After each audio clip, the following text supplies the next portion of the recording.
نن زه غواړم چې زه سره د یوټیوب یو څو غلطیانې دي چې هغه نوی یوټیوبر خپل په چینل کې کوي، نو زه غواړم چې زه د هغه په باره کې زه سره په دې ویډیو کې هغه غلطیانې سره شیر کړم او د هغه د غلطیانو د راګرځولو طریقه هم په دې ویډیو کې زه سره شیر کړم.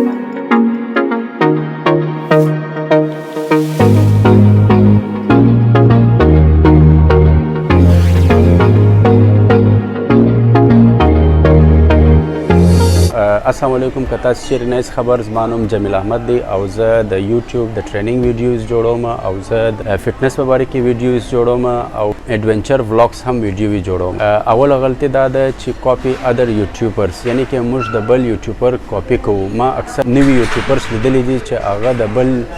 یوټیوبر کاپي کوي، یعنی کې د هغه نقل کوي چې د هغه ویډیو دی خوښه کړي، دی غواړي چې په هغه شکل خپل ځان ته هم یو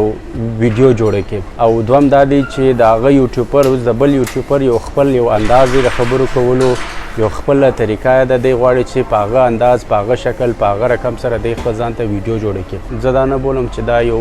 بهترینه طریقه ده چې د بل چا یو کاپي وسي، ولې اول خو دا دی چې هر انسان چې دی هغه خپل ځان ته د خبرو کولو خپل یو ځان ته طریقه لري او هر یو خپل نیچرلی چې دی هغه خپل د خبرو انداز جلا دی، د سوچ وهلو انداز جلا دی او د هر شي د بیانولو طریقه جلا ده. اوس که زه کم سټوري زه په کم طریقه سره زه بیانوم، شاید ته در ما ډېره ښه بیان کړي. اوس که ته چیرې زما کاپي وکړې نو ته ستا انداز به هم ستا انداز نه او نه به ته خپل انداز به هم اختیار نه کړې او نه ته زما ایز اټ ایز کاپي کولی سې. نو بهتره دا ده چې هره ویډیو چې ته جوړې ته خپل په انداز، خپل په سټوري، خپل کانټینټ، هر شی چې دی په خپله سوچ وه، په خپل ځان ته جوړ کړه او خپل په انداز باندې ته خپله ویډیو جوړه کړه. ته دوهمه ناٹ هیوینګ ا پلان، یعنی کې د ویډیو د جوړولو در مخه پلان نه لري چې ته پر کم مضمون باندې، په کم سټوري، په کم آیډیا یا په کم کانټینټ باندې ته غواړې چې ته ځان ته ویډیو جوړه کړې. نو همیشه ویډیو جوړې ته باید خپل ځان ته یو آیډیا ولرې. د آیډیا بعد بیا ته کولی سې چې مثال ته خپله کیمره آن کړې او ته خپلې کیمرې ته هر میسیج ته غواړې چې په دا ویډیو کې ورکړې، ته هغه میسیج ورکولی سې. داسې نشي کېدلی چې ته ډایرکټ د باندې ولاړ سې او د باندې ته خپله کیمره بس ډایرکټ آن کړې، هېڅ سوچ نه ولي چې ته پر کوم مضمون باندې ته غواړې چې ته خپله ویډیو جوړه کړې او ډایرکټ والا کیمره آن کړې او ته بس کیمرې ته ګډ سې، دا رقم خپل ویډیو مخته نشي بیولای. نو بهتره طریقه دا ده چې ته خپل ځان ته باید پلان ولرې. اول باید ته سوچ ورته وایي چې ته پر کوم مضمون باندې ته د نن ویډیو غواړې چې جوړه کړې او هغه باید ته نوشته کړې ځان ته. نو بعد بیا ته ولاړ سه د باندې ته خپل کوم آیډیا چې تا درلودله پر هغه آیډیا باندې ته خپل یو خپله ویډیو جوړولی سې. غلطي درېیمه چې ده هغه بیټ ساوند دی، یعنی کې ته په داسې ځای کې ویډیو جوړوې چې په هغه ځای کې ډېره شور شرابه وي. یعنی مثال ته پر روډ باندې ته ویډیو جوړوې ځان ته، په هغه ځای کې ډېر شور شرابه وي. نو په داسې ځای کې ویډیو مه جوړوه چې په هغه ځای کې ته په ځان پوهېږې چې ستا ویډیو کې آواز دا ستا خپل آواز ستا خپل ویورز ته سم نشي ورتللی. نو په داسې ځای کې ویډیو مه جوړوه. ته باید خپل ځان دپاره یو داسې ځای پیدا کړې چې په هغه ځای کې شور شرابه نه او ستا آواز ستا خپل اودینس ته سم ورسي. د دې باید موږ ډېر خیال وساتو، ولې چې کم نوی ویورز چې دی هغه چې هر وخت ستا چینل ته راسي نو هغه اول لواره ستا آواز ته ګوري چې ستا آواز دی ته سم ورځي که نه ورځي. که چیرې آواز سم نه ورځي هغه ډایرکټ در باندې پوهېږي چې دغه یوټیوبر چې دی دا پروفیشنل نه دی، یا مثال د کانټینټ سم نه دی، یا ستا آواز سم نه ورځي، هغه ستا د ویډیو څخه خوند نشي اخیستلی. نو هغه امکانات ستا چې ستا ویډیو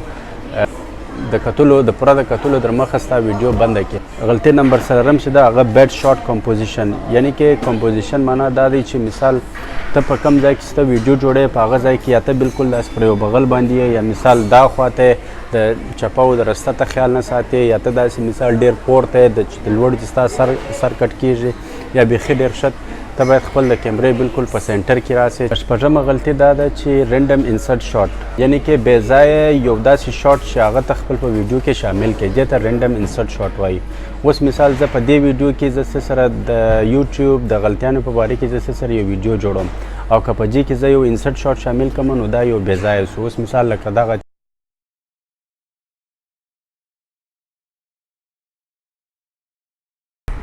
اوس ګوره دا په دې ویډیو کې هېڅ ځای ونه نیوی، ولې دا یو بې ځایه یو شارټ سو چې ما خپل په ویډیو کې شامل کړي. نو د دې څخه باید موږ تاسې نو باید موږ دغه رقم یو بې ځایه شارټ خپل په ویډیو کې شامل نه کړو. اومه غلطي چې ده هغه ټو مچ بی رول، یعنی کې در اندازې ډېر بی رول استعمالول. بی رول چې دی خپل په سټوري کې استعمالول ښه شی دی، لیکن داسې نه وي چې ته بیخي بې اندازې ډېر بی رول استعمال کړې. بی رول چې دی هغه زه منم چې هغه ستا د سټوري یو ته غواړې چې هغه ډېر په صحیح طریقه سره معلومات ورکړې، د هغه لپاره ته بی رول استعمالوې. لیکن بی رول داسې نه دی چې ته بیخي بې اندازې استعمال کړې. بی رول صرف که ته غواړې چې بی رول خپل په ویډیو کې ته شامل کړې، نو هغه صرف ستا بی رول چې دی باید د 50 سیکنډه یا د 10 سیکنډه یا د مثال چې ډېر د 15 سیکنډه څخه باید ډېر بی رول نه وي. اتمه غلطي ټو مچ ډیډ سپیس، یعنی که خپل په ویډیو کې کم ځای کې چې ته یا وټوخېږې یا په کم ځای کې ته په خبرو کې بند سې، ته باید هغه ځای کاټ کې، یعنی صرف هغه مختصره معلومات ورکړې چې کوم معلومات ستا اودینس ته ولاړ سي. یعنی که ته که چیرې په هغه ویډیو کې ته وټوخېږې یا ته په ویډیو کې ته سوچ وهې یا ته بند کېږې او ته هغه ویډیو اپلوډ کړې، نو هغه ښه خوند هم نه کوي، او دوم دا دی چې هغه ځای هم فالتو ځای نیسي، او دریم دا دی چې ستا ویډیو چې ده هغه پروفیشنل نه معلومیږي. یعنی کې خلکو په نظر داسې نه معلومیږي چې تا پر دې ویډیو باندې تا یو څه خپل ایډیټینګ دی هم پکې کړی دی. نو باید ته خپل هغه اضافه سپیسونه چې یا ته وټوخېږې یا سوچ پکې ووایې یا مثال داسې سپیس چې هغه داسې ته ته معلومیږي چې هغه داسې بې ځایه بالابود دی، هغه ټوله باید کټ کړې، ته خپل یو واضح معلومات خپل ویورز ته ورکړې. نمه غلطي ټو مچ ایکسټرا ټاک، یعنی که خپل په ویډیو کې ته د اضافې بالا خبرې کوې، یعنی که ته یو داسې یو شی بیانوې، سټوري بیانوې چې هغه سټوري کې ته 2-3 وارې هغه خبره پشکې وکړې، نو هغه ټوله کټ کړه، صرف هغه مختصره خبرې پشکې واچوه چې کومې خبرې ته ضرورت پشکې لرې. او داسې زه هم دغه غلطیانې کوم چې زه خپله یو ویډیو جوړوم، اکثره د 20 دقیقو ویډیو جوړه سي، نو هغه زه هغه اضافه خبرې چې هغه زه پشکې کټ کړم، هغه یعنی کې د 20 دقیقو ویډیو چې ده هغه 10 دقیقې ته راورسېږي. صرف دا دی چې ته خپل مختصره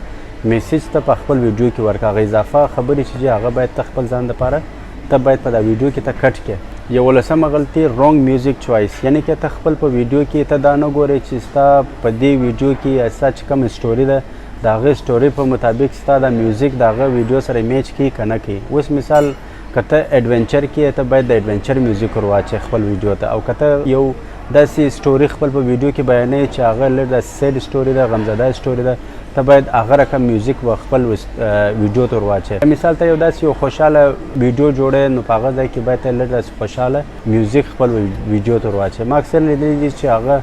ویډیو یې جوړه کړې پر یو بله موضوع باندې، او د ده میوزیک چې دی د هغه خپل د ویډیو سره میچ نه کوي. په مطابق سره همیشه خپل د ویډیو په مطابق سره ته باید خپل میوزیک ته خوښ کړې. 12مه غلطي نو سکیجول، یعنی که تا خپل د ویډیو دپاره وخت نه مقرره کړي، ته یوه ویډیو نن اپلوډ کړې، بله ویډیو چې ده هغه 2 هفتې بعد اپلوډ کړې، درېیمه چې ده هغه شاید یو میاشت بعد پسې اپلوډ کړې. په دغه رقم سره ته خپل ویورز خپل په چینل کې نسې ساتلی. ولې ویورز چې ته باید د هغه دپاره یو وخت مقرره کړي، یا مثال ته په هفته کې کم سے کم باید ته یوه ویډیو جوړه کړې او اپلوډ یې کړې. هغه په دې سره چې ستا ویور ته بیا معلومیږي چې ته په دغه ورځ باندې ته خپله ویډیو اپلوډ یې، نو هغه ستا د ویډیو وخت بیا ورته معلوم سي چې په دې ورځ باندې ستا ویډیو اپلوډ کېږي. نو په دې رقم سره ستا ویور چې دي هغو ته ستا د ویډیو د اپلوډینګ وخت ورته معلوم وي، نو هغه همیشه ستا ویډیو ګوري. او که ته چیرې خپل ځان ته د وخت مقرره کړی نه او ته یوه ویډیو مثال نن دې اپلوډ کړله، بله 2-3 هفتې بعد اپلوډ، بله بیا 1 میاشت بعد پسې اپلوډ کړې،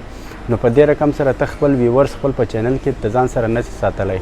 نو همیشه خپله ویډیو چې ده هغه دپاره باید ته خپله ورځ معلومه کړې، او په هغه ورځ باندې ته باید یو ویډیو جوړه کړې او ځان ورته باید اپلوډ کړې.